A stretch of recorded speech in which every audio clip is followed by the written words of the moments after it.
Assalamualaikum warahmatullahi wabarakatuh. Perkenalkan, nama saya Suhardini dengan NIM 220030515. Pada video kali ini saya akan menjelaskan terkait pengukuran kebisingan, pencegahan kebisingan, dan pengendalian kebisingan.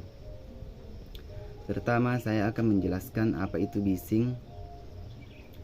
Bising adalah suara atau bunyi mengganggu yang tidak dikehendaki dan bersifat subjektif, campuran bunyi nada murni. Menurut Kemenkes, bunyi yang tidak dikehendaki atau mengganggu dapat membahayakan kesehatan. Adapun syarat pengukuran bising yaitu: yang pertama, keadaan lingkungan.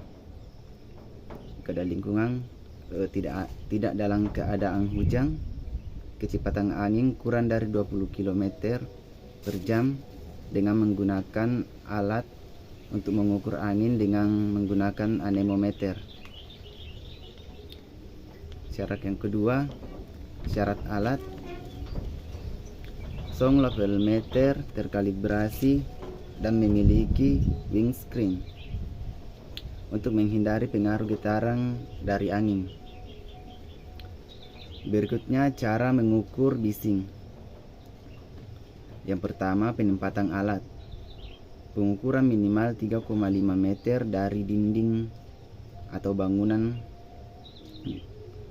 Yang kedua, ketinggian 120 sampai dengan 150 cm dari permukaan tanah. Yang kedua, pembacaan tiap 5 detik selama 10 menit atau 600 detik hingga terkumpul data 120 data. Kemudian pencegahan kebisingan. Yang pertama, health promotion atau promosi kesehatan tentang kebisingan. Yang kedua, specific protection atau perlindungan khusus, misalnya penggunaan APD. Yang ketiga, early diagnosis and prompt treatment atau diagnosis dini dan pengobatan yang tepat seperti NICU berkala dan khusus, misalnya pemeriksaan telinga dengan pemeriksaan audiometri tiap 6 bulan. Yang keempat, disability limitation atau pencegahan kecacatan. Dan yang terakhir, rehabilitation atau pemulihan. Berikutnya prinsip pengendalian kebisingan ada 6, yaitu: yang pertama, eliminasi. Yang kedua, substitusi. Yang ketiga, isolasi. Dan yang keempat, pengendalian teknik. Dan yang kelima, administrasi. Dan yang terakhir, APD atau alat pelindung diri. Yang pertama, eliminasi, yaitu dengan cara menghilangkan bahan atau proses kerja yang berbahaya.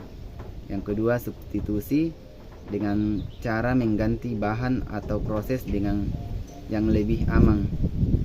Yang ketiga, isolasi, merupakan teknik pengendalian dengan memindahkan pekerja ke area yang tingkat kebisingannya lebih rendah atau memperbesar jarak dari sumber bising sehingga tingkat tekanan suara kebisingan yang sampai ke alat pendengar pun berkurang.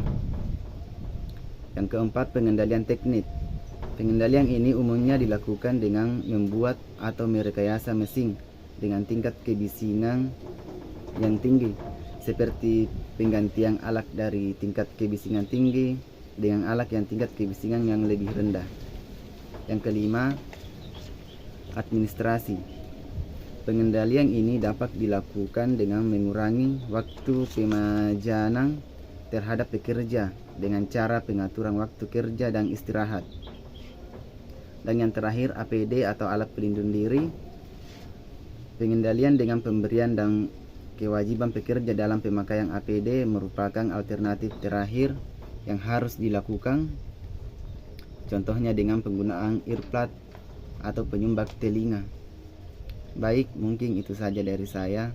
Sekian dan terima kasih. Assalamualaikum warahmatullahi wabarakatuh.